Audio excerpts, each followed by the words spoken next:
Bismillahirrahmanirrahim. Assalamualaikum warahmatullahi taala wabarakatuh dan salam sejahtera bagi mereka yang bukan Islam yang menonton Sembang Viral setiap minggu. Alhamdulillah. Hari ini kita bertemu lagi untuk kita bincangkan tentang tajuk kita, hamba fashion. Tapi apapun, Sembang Viral lebih padu, lebih berinformasi, pasti bermanfaat. Dan bersama dengan saya yang berbahagia, Ustaz Jafri Abu Bakar. Apa khabar Ustaz? Baik, Alhamdulillah. Nama saya kena tengok kat situ. Kena Ustaz. Tak apa Takut kan kejap Jafri. Ustaz punya nama Jafri. Saya selalu ingat Jeffrey Zain. Kan? Jeffrey Dain. Kan? Okey, Ustaz, kita nak bercakap pasal minggu ni pasal fashion Ustaz. Ya. Fashion artis Malaysia dah kecoh lah Ustaz. Netizen, jabatan netizen ni macam-macam pempat. Kan ada yang mengatakan artis sekarang seksi lah, lepas tu pereka fashion ni lah yang buat pakaian-pakaian seksi. Tapi walau bagaimanapun kita bukan nak menghukum, tapi kita nak berfikir juga tentang fashion itu adalah satu perkara yang pasti akan ada.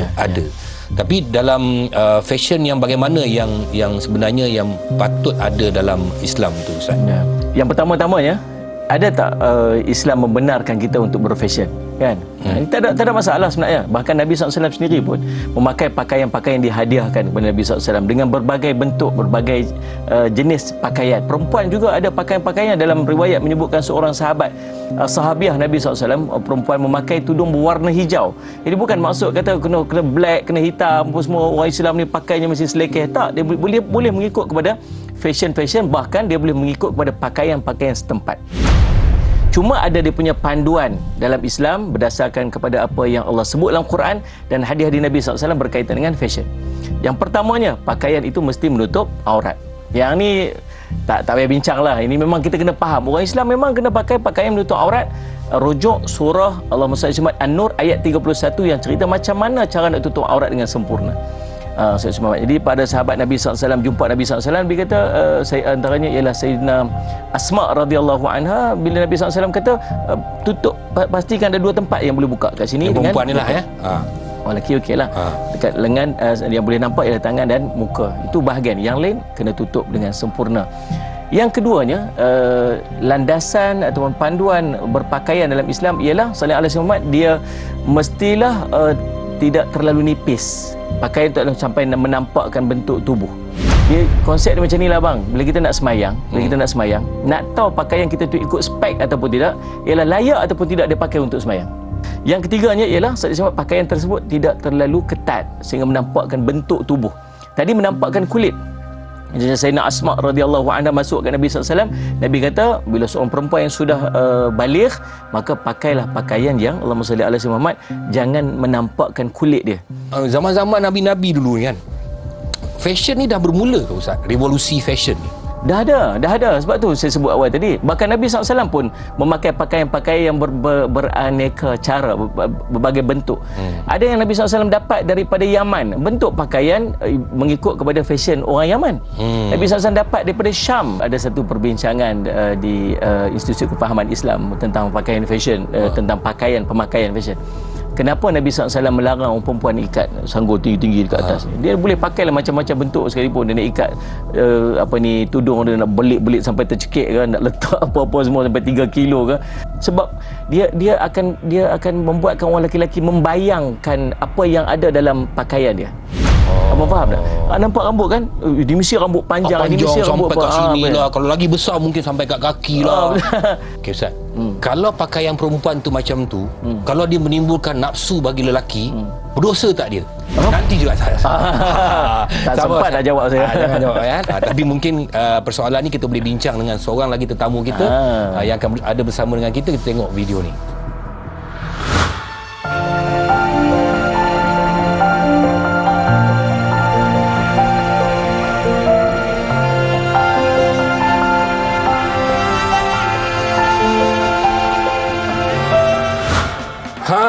Nadia Nisa.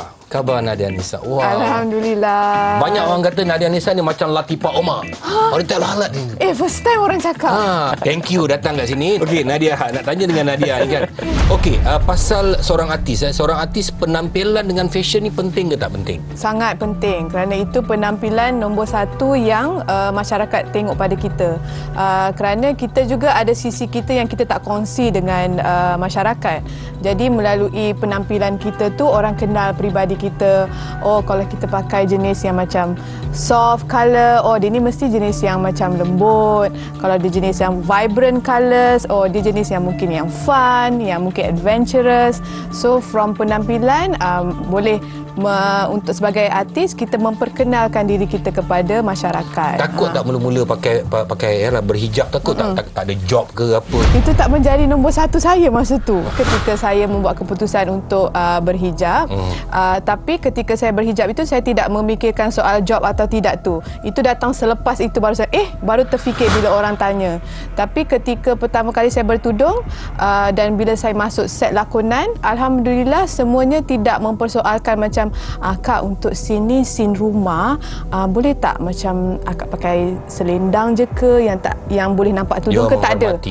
Tak ada. Alhamdulillah tidak menanyakan soalan itu. Jadi rata-ratanya semua ada ilmu tentang aurat. Sebenarnya. Okey, Ustaz. Ada orang bila dia ialah mereka fashion Ustaz. Dia jual baju Ustaz. Dia reka baju. Dia berdosa tak Ustaz? Okey, baik. Ada orang dia saja memilih untuk buat satu pakaian yang membuka aurat apa semua, dan dia tahu bahawa pakaian itu akan dipakai dan orang akan buka aurat, maka pasti akan ada dosa kat dia sebab dia mencetuskan, maka dia akan menanggung dosa atas perbuatan dia. Orang tu pakai ada dosa dia sendiri. Kita yang buat itu pun menanggung dosa. Okey, Nadia ni artis kan. Jadi memang ramailah orang yang nak sponsor awak. Betul. Mereka fashion. Macam mana awak bertoleransi? Awak pun kakak awak pun stylist kan. Jadi maknanya macam mana awak bertoleransi dengan dia orang, pakaian macam mana? Saya meletakkan pendirian saya lah. So basically untuk kita sebagai artis ni, kalau ada stylist kita akan berbicara dengan stylist. Jadi kita akan bincang sebelum dia design baju tu, sama ada manager saya ataupun stylist saya, kakak saya sendiri yang akan consult tentang fashion kita, dan itu lebih pakar lah. Saya leave it to them lah. Tapi dalam acara fashion baru-baru ni artis-artis kita pun macam-macam kan. Macam-macam sebab apa, kadang-kadang terikut juga dengan sponsor tu juga. Itu macam mana cerita kan? Yang itu pada pendapat saya adalah berehat sekejap boleh tak? I dah semangat nak cerita. Biasanya orang kata kalau orang ada tak lalat kat sini Ustaz, dia cakap tak berhenti. Kita berehat sekejap. Kita kembali selepas ini. Banyak cover ni Ustaz. Banyak cover ni nak jaga hati kawan. Sekarang kita dah 2022. Betul. Kalau pemikiran kita dah berubah. Dia artis kan. Cukup 3 syarat ni, dia menanggung dosa dia sendiri. Tak kira lah dia siapa.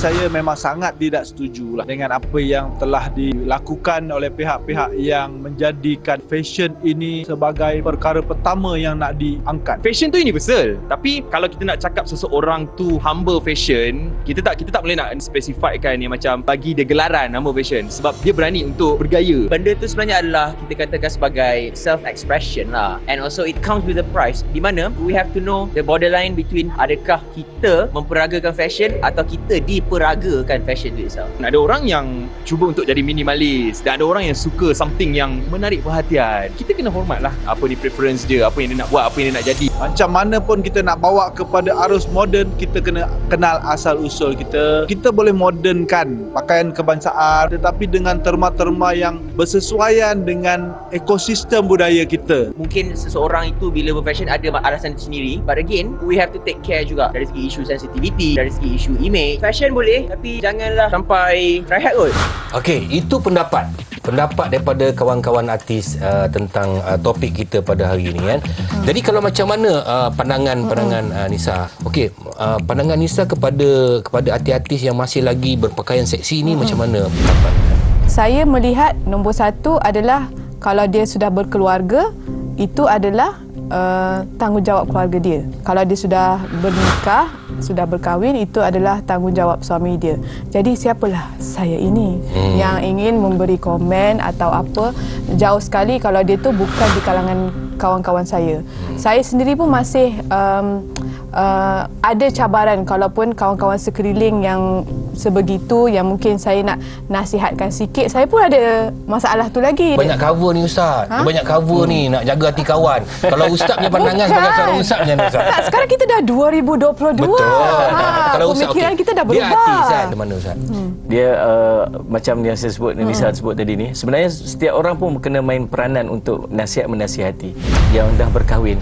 Menjadi tanggungjawab sebagai suami dia untuk menasihati dia. Betul. Kita, kalau anak-anak kita terlibat dalam industri ni sebagai contoh, kita wajib menasihati dan membimbing anak kita supaya dia mengikut kepada pakaian, mengikut pada landasan, kan? Okey Ustaz, Ustaz cakap macam tu. Okey, katalah saya ni bapa. Anak dah jadi artis. Kita dah nasihat dia. Kan? Lepas tu dia dah ambil gambar, nampak ini apa semua tu. Kita masih berdosa lagi ke Ustaz? Ya, begini ya. Dia ada 3 syarat Islam, berakal, baligh. Cukup 3 syarat ni, dia menanggung dosa dia sendiri. Tak kira lah dia siapa. Dia anak ke, dia suami ke, dia isteri ke. Selalu kan orang cakap, saya macam ni, suami saya tanggung dosa saya. Tak. Kalau dia mendedahkan aurat dia yang menanggung dosa dia sendiri. Habis suami tanggung dosa apa? Suami tanggung dosa tidak menasihati. Ayah menanggung dosa tidak menasihati. Tetapi kalau telah dinasihati, maka ayah telah menunaikan tanggungjawab dia. Dia at least ada nasihat yang keluar daripada kita. Kalau dia tak nak ikut, terlepas. Okey, tengok ni. Okey, Nadia tengok ada kawan-kawan kita artis ni, kadang-kadang netizen dah bantai dah dia ni. Apa kau pakai macam ni. Tapi dia buat lagi, dia provoke lagi netizen tu. Ni pandangan awak macam mana? Maksudnya sekarang ni kita bekerja macam ni, mendedahkan kita punya pilihan kepada orang ramai untuk beri komen. Jadi macam saya dah meletakkan satu tirai tau. Kalau saya dah meletakkan satu tirai bahawa kalau pada dahulunya saya rasa macam diorang tak ada hak nak nasihatkan saya. Sebenarnya kan diorang tak ada hak. Kalau diorang nak nasihatkan, ada adab untuk kita menasihatkan orang juga kan. Tapi saya juga ada kadang-kadang rasa macam degil. Kenapa pula this is my choice. My husband didn't say anything. Lepas tu ditambah pula lagi satu ilmu yang saya baru belajar, bahawa setiap manusia ada macam tadi tanggungjawab mereka untuk menasihatkan. Jadi maybe diorang nak melepaskan tanggungjawab mereka itu. Komen sekali dah udah. Okey, kita nak tengok juga asyik cerita pasal artis ya kan. Kedai jual baju Ustaz. Jual baju yang seksi ni Ustaz. Ini katakan kat situ ada salesman, sales girl, cari rezeki Ustaz. Dia jual pakaian tu. Habis tu dia orang pun dosa juga. Begini kerja. Pada yang saya sebut awal tadi ni, jadi ada pilihan kita. Kita boleh memilih untuk buat benda yang baik, milih untuk melakukan benda-benda yang kemaksiatan. Dan apa yang orang buat yang hasilnya daripada kita, yang bersumberkan daripada kita, maka kita ada sumbangan dia, kita ada saham dia. Dan ada orang tanya soalan kat saya ni designer, dia pernah ditanya soalan. Saya designer dan boleh tak saya buat pakaian-pakaian yang macam ni? Dia kata, untuk apa pakaian tu buat? Dia kata dia nak untuk orang pakai lah. Kalau kamu buat pakaian yang seksi itu dengan tujuan seorang isteri pakai kepada suami dia untuk kesenangan, senang hati, indah pandangan daripada suami dia, ada pahala tak? Rumah tangga ada pahala tak? Ada pahala. Maka macam itulah keadaannya. Tapi kalau orang salah guna dengan apa yang dia buat tu, orang pakai secara public atas salah guna orang tu, maka kita terlepas daripada tanggungjawab kita, sebab tujuan kita buat tu untuk kebaikan. Tapi Ustaz, okey, contohnya lah Ustaz kan, okey, saya ni perempuan kan, saya pun pakai lah, bukanlah seksi sangat, adalah nampak urat sikit, ketat sikit, tapi solat saya tak tinggal Ustaz. Allah kata, inna solata tanha 'anil fahsya'i wal munkar. Sungguhnya solat itu akan mencegah daripada perbuatan fahsyak dan munkar. Munkar itu faham, munkar kemungkaran. Fahsyak ini ialah, sebagian ulama menyebutkan, dia keinginan untuk melakukan kemaksiatan. Bahkan solat ini sendiri dia menghalang orang tu daripada bukan setakat buat mungkar, teringin nak buat mungkar pun tak ada. Itu solat sepatutnya. So kalaulah kita masih solat, kita buat solat tetapi solat kita masih belum mencegah kemungkaran, itu menunjukkan bahawa apa? Ada something wrong dengan solat kita. Mungkin kita ada makan sumber haram ke, ataupun kita tak faham tentang kaedah-kaedah solat yang sebetulnya ke. Solat kita tak sempurna, check balik kan? Kita kena check balik. Maka check balik. Ada susulan dia ialah macam tu. Kacau juga macam ni kan. Sama. Wah, jadi Kita diorang belajar banyak hari dalam ni. keadaan kita ada social media gini Ustaz, banyak video-video yang kita dapat yang boleh mempengaruhi. Dalam masa yang sama juga kita nak menjaga akidah kita, nak jaga aurat kita. Ini satu cabaran yang paling besar khasnya anak-anak muda hari ni. Yang kita orang ni dah tua ni pun dah dulu kita dah harung dah benda ni, tapi dengan cara yang lain, tengok majalah. Sekarang lagi dahsyat orang ni. Sekarang lagi dahsyat. Sebenarnya dia benda yang sama, tetapi dalam bentuk digital. Kita kan berbeza. Kita berehat kejap. Jangan gaduh-gaduh. Kita berbeza. Wanita dan Jangan lelaki. gaduh. Betul-betul kan. Okey, kita kembali selepas ini. Tapi ini memang kreativiti, tapi ini pakaian budaya kita. Bukan setakat dosa tu kita tanggung, bahkan melibatkan kepada orang lain memandang, dan kita menjadi pencetus kepada dosa-dosa mereka.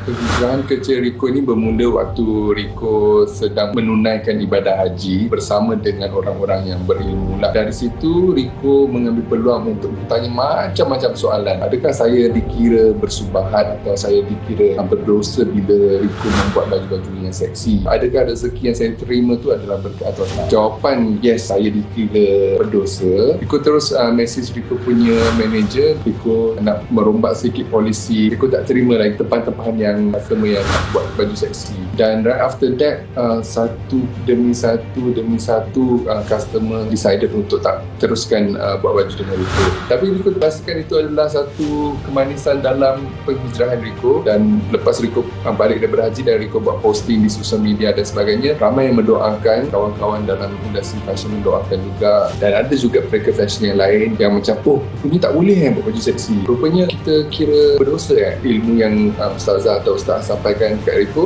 Riko menjadikan inspirasi juga kepada mereka-mereka fashion yang lain. Bagi Riko, benda ni Riko decide untuk buat slowly lah. Riko tak ada cakap-cakap, saya akan menjadi mereka fashion yang patuh syariah dan sebagainya. Tidak. Riko hanya bagi tahu Riko tidak menerima baju tempahan yang seksi. Nah, welcome back to Sembang Viral. Hari ni kita ada dua orang tetamu, Ustaz Jafi dan juga Nadia Nisa, dan kita berbincang tentang pemakaian ni, fashion ni. Tapi sebenarnya korang semua boleh juga hantar soalan-soalan buat kita punya tetamu. Siapa yang terpilih tu saya akan akan bacakan. Okey. Di antara soalan-soalan yang kita dapat daripada Roswangi. Nah, dia kata soalan kepada Ustaz. Ustaz, adakah salah sekiranya saya menindik hidung dan memakai hiasan subang di hidung? Dia ada beberapa benda yang kita kena fikir dalam kita berpakaian. Yang pertama, elakkan pakaian yang menyerupai yang lain. Maksudnya pakaian lelaki di perempuan. Jantina. Lelaki pakai baju macam perempuan, dan perempuan sebaliknya pakai pakaian macam lelaki. Ini dilarang dalam agama. Keduanya ialah Sallallahu Alaihi Wasallam dia berpakaian yang sesuai dengan keagamaan orang lain, ini dilarang.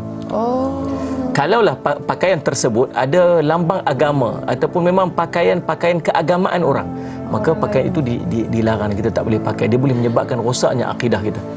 Jadi saya tak tahu pakaian ada menindih hidung ni adalah pakaian agama ataupun pakaian disebut sebagai budaya. Kalau sekadar budaya, okey. Tetapi ingat satu perkara lagi, yang ketiga, jangan terlalu berlebihan. Dia panggil Allahumma salli ala Muhammad, kita berlebih-lebihan dalam memakai pakaian sehingga menarik perhatian orang lain. Dan dia yang keempat, jangan memakai pakaian yang boleh menimbulkan kepadanya fitnah. Dia duduk, dia orang Melayu tapi dia pakai macam orang lain yang orang tak tahu pakaian macam ni apa bentuk pakaian dia, adakah dia lambang agama, akhirnya jadi fitnah kat dia. Okey, Nadia Nisa. Ya. Netizen tanya, dia kata soalan kepada Nisa. Takut, apa pendapat Nisa tentang fashion pakaian tradisional yang diubah suai supaya menjadi lebih friendly, trendy. Trendy. Mata rabun dan moden. So okey, contohnya sekarang ni baju Melayu. Baju Melayu kita sepatutnya besar. Lepas tu sekarang baju Melayu kita dah sempit. Lepas tu ada juga pakai baju Melayu pakai samping, seluar tak ada. Lama. Okey, kalau ada, kita rasa of course kita rasa pelik benda macam tu. Tapi kalau dia buat atas tujuan acara fashion, kan? Boleh.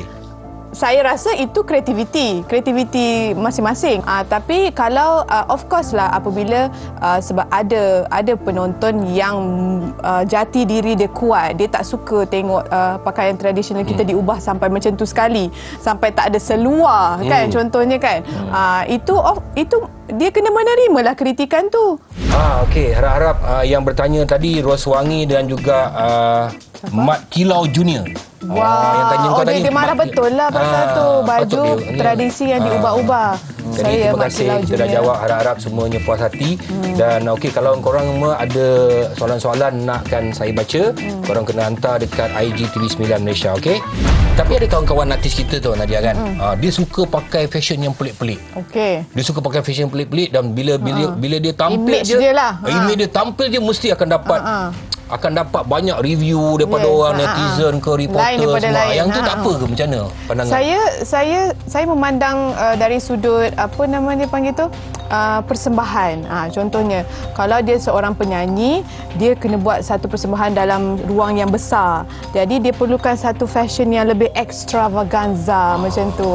Atau dia nak masuk pertandingan. Jadi fashion dia akan lebih daripada pakaian biasa. So dia tak boleh lah pakai macam saya pakai ni. Saya rasa sesuai dengan tujuan dia tadi. Apa pandangan Nisa? Apa pandangan Nisa? Saya dipahamkan orang Arab ni Ustaz, kat rumah dia seksi Ustaz. Dia jubah tu hanya penutup saja. Jubah tu bukan pakaian dia. Jubah tu dia menutup. Tapi kenapa orang perempuan kat Malaysia tak buat macam tu? Kenapa kat rumah tak nak make up macam ni, lawa-lawa, lipstick, rambut tu bagi basah-basah sikit?